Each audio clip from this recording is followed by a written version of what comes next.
नमस्कार। आज हम बात कर रहे हैं 19वीं और 20वीं सदी के भारत की। एक ऐसा दौर जब हमारे समाज और धर्म में बड़े बदलाव आ रहे थे। हमारे पास कुछ दस्तावेज हैं, कुछ स्रोत हैं जो इन सुधार आंदोलनों के बारे में बताते हैं। तो आज हम कोशिश करेंगे कि इन स्रोतों से जो मुख्य बातें हैं उन्हें समझें और ये भी देखें कि इन आंदोलनों ने आज के भारत को कैसे शक्ल दी। चलिए शुरू करते हैं। बिल्कुल। और ये सिर्फ इतिहास की बातें नहीं है ना। ये हमें दिखाता है कि उस जमाने में जब समाज में इतनी गहरी समस्याएं थी, जैसे जाति भेद, छुआछूत, औरतों के साथ असमानता और धर्म के नाम पर कट्टरता भी थी। और हाँ, ऊपर से ब्रिटिश राज का दबाव अलग। मतलब ऐसे माहौल में भी भारत ने खुद को सुधारने की एक कोशिश की। अच्छा, तो ये जो आंदोलन थे ये शुरू क्यों हुए? एक तरफ तो ये सामाजिक बुराइयां थी जिनका आपने जिक्र किया, और दूसरी तरफ क्या ब्रिटिश राज की जो नीतियां थीं या पश्चिमी संस्कृति का जो असर आ रहा था उसका भी कोई रोल था? शायद विभाजन वगैरह और बढ़ गया हो उससे। हाँ, बिल्कुल, दोनों चीजें थीं। मतलब समाज के अंदर की जो कमियां थीं वो तो एक बड़ा कारण थी ही, लेकिन साथ में जो पश्चिमी शिक्षा आई, नए विचार आए, उदारवादी सोच, तर्क की बात, और हाँ, कुछ हद तक बाहर की क्रांतियों का भी असर पड़ा, जैसे फ्रांस या अमेरिका की। इनसे भी कुछ पढ़े लिखे भारतीयों को लगा कि भाई अब समाज में बदलाव लाना जरूरी है। प्रेरणा मिली उन्हें। तो इनका मकसद क्या था? मतलब मोटे तौर पर देखें तो सती प्रथा बंद हो, बाल विवाह रुके, कन्या भ्रूण हत्या ना हो, छुआछूत खत्म हो, ये सब तो था ही। हाँ। या पर क्या ये सिर्फ इन बुराइयों को हटाने तक ही था, या कुछ और बड़ा सोच रहे थे ये लोग? नहीं नहीं, उससे कहीं आगे की बात थी। मकसद था कि लोग तर्क से सोचें, बराबरी आए समाज में, खासकर मर्दों और औरतों के बीच, और सबके लिए तालीम मतलब शिक्षा का दरवाज़ा खुले। और देखिए, एक बहुत दिलचस्प बात है यहाँ, इन सुधारकों ने ऐसा नहीं किया कि पश्चिम की हर चीज़ को आंख बंद करके अपना लिया।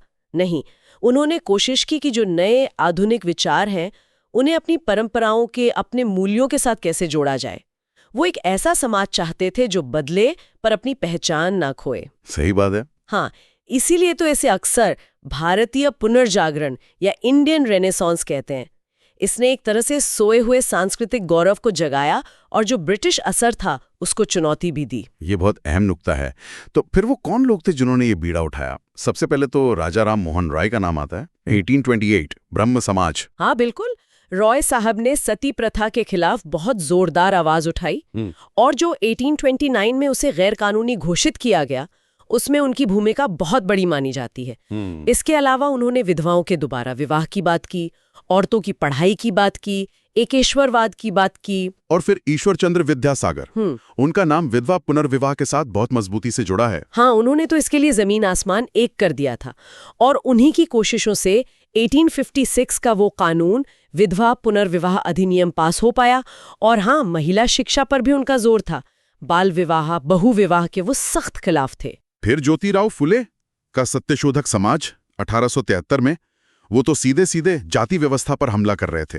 निचली जातियों के हक, औरतों की शिक्षा, उनकी किताब गुलामगिरी तो आज भी लोग पढ़ते हैं। और उनकी पत्नी सावित्रीबाई फुले, कमाल है, वो भारत की पहली महिला टीचर बनी। उन्होंने लड़कियों के लिए, विधवाओं के लिए स्कूल खोले। बिल्कुल, सावित्रीबाई फुले का काम तो अभूतपूर्व था। उधर उत्तर भारत में देखें तो स्वामी दयानंद सरस्वती ने 1875 में आर्य समाज की स्थापना की। उनका नारा था, वेदों की ओर लौटो। वो मूर्ति पूजा के विरोधी थे और उन्होंने शुद्धि आंदोलन भी चलाया, जिसका मकसद था जो हिंदू धर्म बदल चुके थे उन्हें वापस लाना। हालांकि ये पहलू थोड़ा विवादास्पद भी रहा है।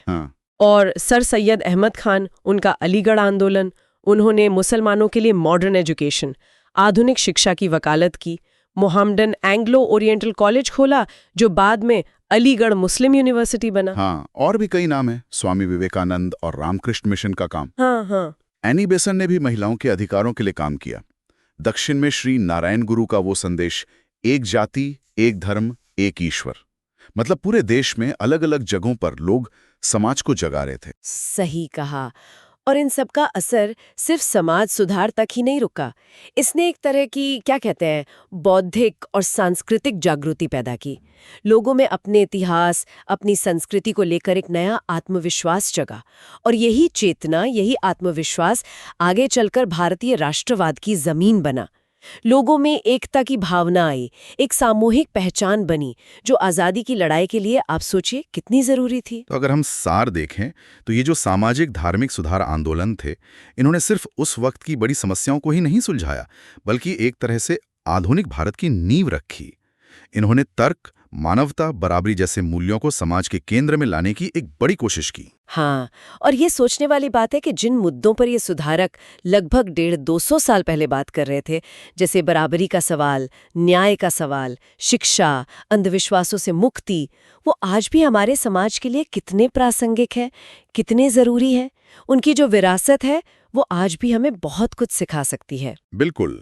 और जाते जाते हम अपने श्रोताओं के लिए एक सवाल छोड़ जाते हैं। जरा सोचिए, आज के हमारे समाज में वो कौन सी समकालीन बुराइयां या कट्टर सोच है जिसे शायद इसी तरह के एक साहसिक, विचारशील सुधार की जरूरत है।